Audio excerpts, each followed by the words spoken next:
Hello साथियों, नमस्कार। स्वागत है आप सभी का। कैसे हैं आप सब? उम्मीद करते हैं आप सभी अच्छे होंगे। दोस्तों, आज की इस वीडियो में हम बात करेंगे नदियों के किनारे स्थित नगर, 100 महत्वपूर्ण सवाल का भाग 2।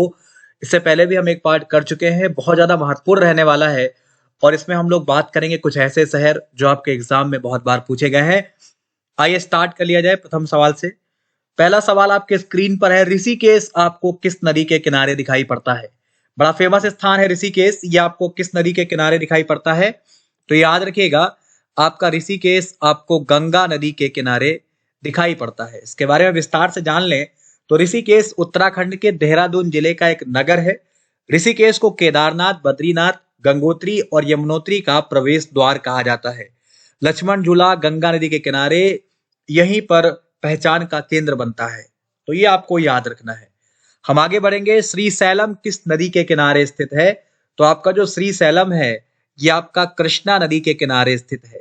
ये आपका किसके किनारे है? कृष्णा नदी के किनारे स्थित है, जो कि आपको याद रखना है। ये श्रीशैलम आंध्र प्रदेश राज्य के कुर्नूल जिले में स्थित एक नगर है। यह भगवान मल्लिकार्जुन स्वामी को समर्पित मंदिर है और यह भगवान शिव के 12 ज्योतिर्लिंगों में से एक है। तो ये चीज आपको याद रखना है, भूलना नहीं है। तंजावुर किस नदी के किनारे आपको दिखाई पड़ता है? तो उत्तर हो जाएगा कावेरी नदी के किनारे आपको ये दिखाई पड़ेगा। किसके किनारे है? ये आपका कावेरी नदी के किनारे है। तमिलनाडु के पूर्वी तट पर स्थित तंजावुर या तंजावर ऐतिहासिक शहर है। कावेरी के उपजाऊ डेल्टा क्षेत्र में होने के कारण इसे दक्षिण में चावल का कटोरा भी कहा जाता है। तो ये चीजें आपको अच्छे से याद रखनी है, भूलना नहीं है। दक्षिण में चावल का कटोरा आप इसे ही कहते हैं। ठीक है। एक इंपॉर्टेंट पॉइंट और भी है, यहां महान चोल राजा राजराज चोल द्वारा निर्मित बृहदेश्वर मंदिर अति प्रसिद्ध माना जाता है। चलिए आगे बढ़ेंगे। अयोध्या किस नदी के किनारे स्थित माना जाता है? उत्तर आपका क्या हो जाएगा? सरयू। ये पॉइंट आपको दिमाग में सेट करके रखना है, भूलना नहीं है। चलिए, अयोध्या भारत के उत्तर प्रदेश का एक जिला है, सरयू नदी के तट पर बसा है।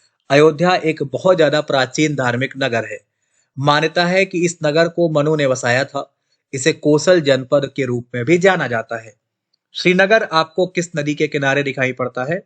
तो आपका जवाब हो जाएगा झेलम। क्या हो जाएगा भाई? ये आपका उत्तर यहाँ पे हो जाएगा झेलम, जो कि आपको ठीक से याद रखना है। झेलम के किनारे स्थित श्रीनगर जम्मू कश्मीर प्रांत की ग्रीष्मकालीन राजधानी है। श्रीनगर में स्थित डल झील अपने अपने शिकारा नाम की नावों के लिए फेमस माना जाता है। श्रीनगर मौर्य सम्राट अशोक के द्वारा बसाया गया था। और बहुत कुछ यहाँ पे घूमने वाला है जो आपके समक्ष नीचे लिखा हुआ है। तो ये आपका श्रीनगर आपको याद रखना है। हम आगे बढ़ेंगे। फतेहगढ़ किस नदी के किनारे स्थित है? तो ये जो आपका स्थान है वो आपको गंगा नदी के किनारे स्थित दिखाई पड़ता है। किसके किनारे है ये? ये गंगा के किनारे है। फतेहगढ़ उत्तर प्रदेश राज्य के फर्रुखाबाद जिले में एक शहर के रूप में जाना जाता है। यहाँ एक प्रसिद्ध छावनी है जिसे फतेहगढ़ छावनी भी कहा जाता है। एशिया की सबसे बड़ी आलू की मंडी यही मानी जाती है। तो इंपॉर्टेंट है आपके लिए। सूरत आपका किस नदी के किनारे दिखाई पड़ता है? तो आपका जो सूरत नामक स्थान है आपको ताप्ती के किनारे दिखाई पड़ता है। किसके किनारे? ताप्ती के किनारे, ध्यान रखिएगा। सूरत गुजरात प्रांत का एक प्रमुख शहर है। तापी नदी सूरत शहर के मध्य से होकर गुजरती है। सूरत मुख्यतः कपड़ा उद्योग, डायमंड कटिंग और पॉलिशिंग के लिए फेमस माना जाता है। इस शहर को आप सिल्क सिटी या डायमंड सिटी के रूप में भी जानते हैं, पहचानते हैं। तो बड़ा इंपॉर्टेंट रहेगा, आपको ये चीजें याद रखनी है। आगे बढ़ेंगे तो तिरुचिरापल्ली जो है, यहाँ पे हमने टिक कर लिया है। तिरुचिरापल्ली किस नदी के किनारे स्थित माना जाता है? उत्तर हो जाएगा आपका कावेरी के किनारे। किसके किनारे? कावेरी के किनारे। ये पॉइंट याद रखिएगा। तिरुचिरापल्ली भारत के तमिलनाडु प्रांत का एक शहर है। प्राचीन काल में चोल साम्राज्य का एक महत्वपूर्ण हिस्सा हुआ करता था। ये स्थान त्रिची के नाम से भी फेमस है। तो यहाँ पर आप जो देख पा रहे हैं, इस नाम से भी बहुत बार पूछा गया है। और ये कावेरी के तट पे बसा हुआ है, जो कि सवाल में था। इसका उत्तर हम लोग पहले ही दे चुके हैं। बनारस किस नदी के किनारे आपको दिखाई पड़ता है? तो ये आपका जो बनारस है वो गंगा नदी के किनारे जो है आपको दिखाई पड़ता है। तो ये पॉइंट आपको क्या करना है? याद रखना है, भूलना नहीं है। गंगा के तट पर स्थित बनारस भारत के उत्तर प्रदेश राज्य का एक प्रसिद्ध नगर है। इसे बनारस और काशी भी कहते हैं। इसे हिंदू धर्म में एक पवित्र नगर के रूप में जाना जाता है और इसे अविमुक्त क्षेत्र भी कहा जाता है। तो ये पॉइंट क्या है आपके लिए इंपॉर्टेंट है, आप इसे याद रखेंगे। ठीक है भाई। आइए, विजयवाड़ा आपको किस नदी के किनारे दिखाई पड़ता है? तो आपका जो विजयवाड़ा है ये आपको कृष्णा नदी के किनारे दिखाई पड़ता है। किसके किनारे है? ये आपको कृष्णा नदी के किनारे दिखाई पड़ता है। विजयवाड़ा आंध्र प्रदेश राज्य के कृष्णा जिले में स्थित एक शहर है, जो कि आपको पॉइंट याद रखना है। विजयवाड़ा कृष्णा नदी के किनारे तट पर स्थित है, जो हम लोग सवाल में कर चुके हैं। 2000 वर्ष पुराना यह शहर वैजवाड़ा के नाम से जाना जाता था। यह नाम देवी कनक दुर्गा के नाम पर है, जिसे स्थानीय लोग विजया भी कहते हैं। यह क्षेत्र मंदिरों और गुफाओं से भरा हुआ माना जाता है। आपका सिमोगा किस नदी के तट पर स्थित माना जाता है? यह आपका 11 नंबर रहेगा। उत्तर की बात करेंगे, आपका ए सही है, यानी कि तुंगा आपको याद रखना है, भूलना नहीं है बिल्कुल भी। और सिमोगा भारत के कर्नाटक राज्य में स्थित एक नगर है। इसका आधिकारिक नाम शिवमोगा है। यह नगर तुंगा नदी के किनारे स्थित है। यह नगर पश्चिमी घाट के पर्वतीय क्षेत्र का प्रवेश द्वार भी कहा जाता है। तो इंपॉर्टेंट है। हॉस्पेट आपको किस नदी के किनारे दिखाई पड़ता है? सवाल नंबर 12 रहेगा। तो ये आपको तुंगभद्रा नदी के किनारे दिखाई पड़ता है, यहाँ पे लिखा हुआ है, आप इसे देख पा रहे होंगे और जरूरी भी है आपके लिए, समझ गए। हॉस्पेट भारत के कर्नाटक राज्य के बेल्लारी जिले में स्थित एक नगर है। इसे होसापेट भी कहा जाता है और दक्षिण भारत की तुंगभद्रा नदी के किनारे स्थित यह स्थल हम्पी के काफी नजदीकी माना जाता है। तो याद रखिएगा। मालेगांव किस नदी के किनारे स्थित माना जाता है? तो ये जो आपका मालेगांव है ये आपको गिरना, ये नाम याद रखिएगा, गिरना नदी के तट पर दिखाई पड़ता है। इसके विषय में जान लें तो मालेगांव भारत के महाराष्ट्र राज्य के नासिक जिले में स्थित एक नगर है। यह शहर मुंबई से 280 किलोमीटर उत्तर पूर्व दिशा में आपको स्थित दिखाई पड़ता है। तो ये चीज आपको याद रखना है मालेगांव के विषय में। आपका संबलपुर किस नदी के किनारे स्थित माना जाता है? तो जवाब की बात करेंगे, आपका महानदी यहाँ पे क्या हो जाएगा भाई? सही उत्तर हो जाएगा, जो कि आपको अच्छे से याद रखना है। संबलपुर भारत के उड़ीसा प्रांत का एक नगर है। इसका नाम समलेश्वरी देवी के नाम पर पड़ा है, जो शक्ति रूपा है और इस क्षेत्र में पूजनीय है। हीराकुंड डैम इसी नगर में स्थित है। इतिहास में इसे संबलक, हीराखंड, ओडियान और बहुत सारे नामों से संबोधित किया जाता है। तो ये चीज आपको शायद पता भी होगी। आपका मंडी किस नदी के किनारे स्थित माना जाता है? 15 रहेगा। उत्तर की बात करेंगे, आपका व्यास यहाँ पे सही है, जो कि आपको क्या करना है, याद रखना है, भूलना नहीं है। ठीक है भाई। और मंडी भारत के हिमाचल प्रदेश राज्य में स्थित एक नगर है। यह व्यास नदी के किनारे बसा हुआ है और हिमाचल का एक महत्वपूर्ण धार्मिक व सांस्कृतिक केंद्र भी है। ठीक है भाई, तो ये पॉइंट आपको याद रखना है। बिठूर किस नदी के किनारे स्थित है? गंगा, यमुना, गोमती और राप्ती। सवाल नंबर 16 है। उत्तर की बात करेंगे, आपका ए करेक्ट है। तो ये पॉइंट आपको क्या करना है, याद रखना है, भूलना नहीं है। और बिठूर भारत के उत्तर प्रदेश राज्य के कानपुर जिले में स्थित एक नगर है। यह गंगा नदी के किनारे स्थित एक तीर्थ स्थल भी है। यह नाना राव और तात्या टोपे जैसे लोगों की धरती रहा है। यही झांसी की रानी लक्ष्मीबाई का बचपन बीता है। तो याद रखिएगा। अजमेर आपको किस नदी के किनारे दिखाई पड़ता है? 17। उत्तर आपका लूनी हो जाएगा। लूनी आपको याद रखना है, बिल्कुल भी भूलना नहीं है। ठीक है भाई। अजमेर राजस्थान प्रांत के मध्य में स्थित एक महानगर व ऐतिहासिक शहर है। अजमेर अरावली पर्वत श्रेणियों की तारागढ़ पहाड़ी की ढाल पर स्थित माना जाता है। याद रखना है, यह नगर 7वीं शताब्दी में अजय राज सिंह नामक एक चौहान राजा द्वारा बसाया गया था। इस नगर का मूल नाम अजय मेरू भी माना जाता है। यहाँ ख्वाजा मुइनुद्दीन चिश्ती की दरगाह स्थित है। ये सारे इंपॉर्टेंट पॉइंट हैं। चंदौली किस नदी के किनारे स्थित माना जाता है? आपका जो चंदौली है वह किस नदी के किनारे स्थित माना जाता है? तो उत्तर की बात करेंगे, आपका जवाब हो जाएगा यहाँ पे गंगा।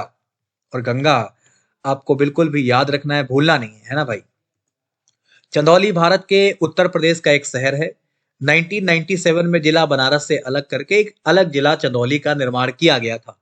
जिला पवित्र गंगा नदी के पूर्वी और दक्षिणी हिस्से में आपको दिखाई पड़ता है। बाड़मेर किस नदी के किनारे आपको दिखाई पड़ता है? तो 19 के उत्तर की बात करेंगे, आपका लूनी हो जाएगा। यहाँ पे क्या हो जाएगा भाई? लूनी आपका उत्तर हो जाएगा। बाड़मेर राजस्थान राज्य का दूसरा सबसे बड़ा जिला है। यह क्षेत्र देश के सबसे बड़े तेल और कोयला उत्पादन क्षेत्रों में से एक है। इस शहर की स्थापना बहाड़ राव ने 13वीं शताब्दी में की थी। उन्हीं के नाम पर इस जगह का नाम बाड़मेर पड़ा, यानी बार का पहाड़ी किला।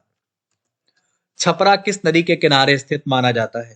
तो उत्तर की बात करेंगे, आपका बी सही है, मतलब गंगा, जो कि आपको याद रखना है, भूलना नहीं है। और छपरा भारत गणराज्य के बिहार प्रांत में सारण जिले का महत्वपूर्ण शहर है। यह घाघरा नदी और गंगा नदी के संगम पर स्थित माना जाता है। गोरखपुर गुवाहाटी रेल मार्ग पर छपरा एक महत्वपूर्ण जंक्शन है, जहां से गोपालगंज और बलिया के लिए रेल लाइनें जाती हैं। नासिक किस नदी के किनारे स्थित है? तो बहुत बार पूछा गया सवाल है आपका। नासिक आपको गोदावरी नदी के किनारे स्थित दिखाई पड़ता है। नासिक अथवा नासिक दोनों का लिखने का तरीका अलग अलग है। भारत के महाराष्ट्र राज्य का एक शहर है। यह शहर प्रमुख रूप से हिंदू तीर्थयात्रियों का केंद्र माना जाता है। नासिक गोदावरी के तट पर बसा हुआ है।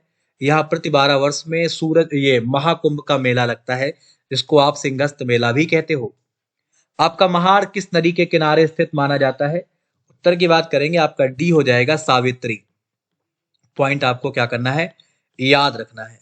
महाड़ देखिए लिखा हुआ है, कोकर क्षेत्र में रायगढ़ जिले के सबसे दक्षिणी सिरे में स्थित माना जाता है। महाड़ सह्याद्री पर्वत से घिरा हुआ है। सावित्री नदी जो महाबलेश्वर में सावित्री प्लांट से निकलती है, सावित्री पॉइंट से निकलती है। यह उत्तरी कोकर क्षेत्र में मुंबई से तकरीबन 160 किलोमीटर की दूरी पर बसा हुआ है।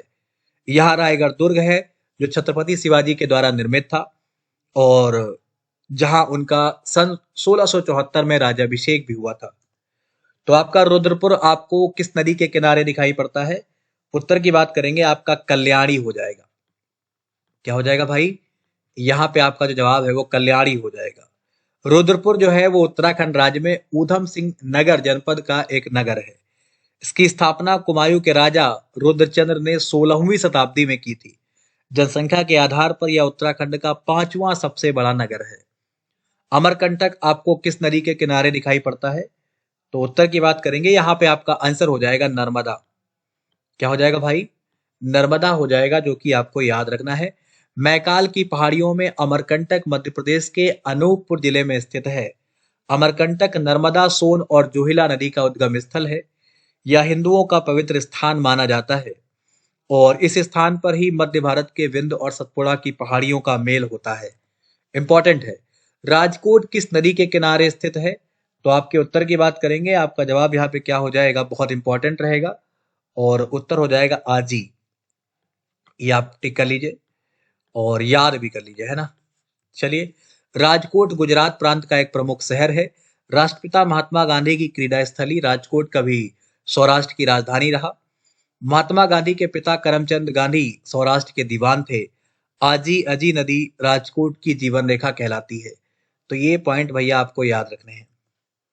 बाकी ये भाग 2 हम लोग आज खत्म करते हैं। इसमें हम लोगों ने कुछ प्रमुख सवाल किए हैं। इससे पहले भी हम लोग एक पार्ट कर चुके हैं और आगे भी 2 पार्ट आने वाले हैं, जिसमें हम लोग कुल मिला के 100 महत्वपूर्ण सवाल कवर करेंगे। तो अगर आपने अभी तक ये अनअकैडमी ज्वाइन नहीं किया है तो आप ज्वाइन कर सकते हैं। मुझे फॉलो करने का लिंक नीचे वीडियो के डिस्क्रिप्शन में है, जहां से आप मुझे फॉलो कर सकते हैं। और अगर आप प्लस ज्वाइन करते हैं तो आपको इंडिया के टॉप एजुकेटर से पढ़ने का मौका मिलता है। उनके जो बैच आने वाले हैं वो ज्वाइन करने का अवसर मिलता है। बहुत सारे लाभ आपको प्राप्त होते हैं और बहुत सारी फ्री टेस्ट सीरीज उपलब्ध है, जो आप प्रयोग में ले सकते हैं, अपनी तैयारी को बेहतर कर सकते हैं। एसएससी में 12 PM पे संडे में आपका कॉम्बैट होता है, जिसको अगर आप ज्वाइन करते हैं तो स्कॉलरशिप भी जीत सकते हैं। आपको प्लस ज्वाइन करने के लिए मेरा कोड यूज करना है दीपक सिंह YT10 और जुड़ जाना है प्लस पे, प्रोसीड कर जाना है। यहाँ से आपकी तैयारी बेहतर हो सकती है। चलिए, तो आज हम लोगों ने पार्ट 2 भी कंप्लीट कर लिया है। जल्द मिलेंगे पार्ट 3 के साथ। अभी के लिए इतना ही। वीडियो को शेयर कर दीजिए। धन्यवाद।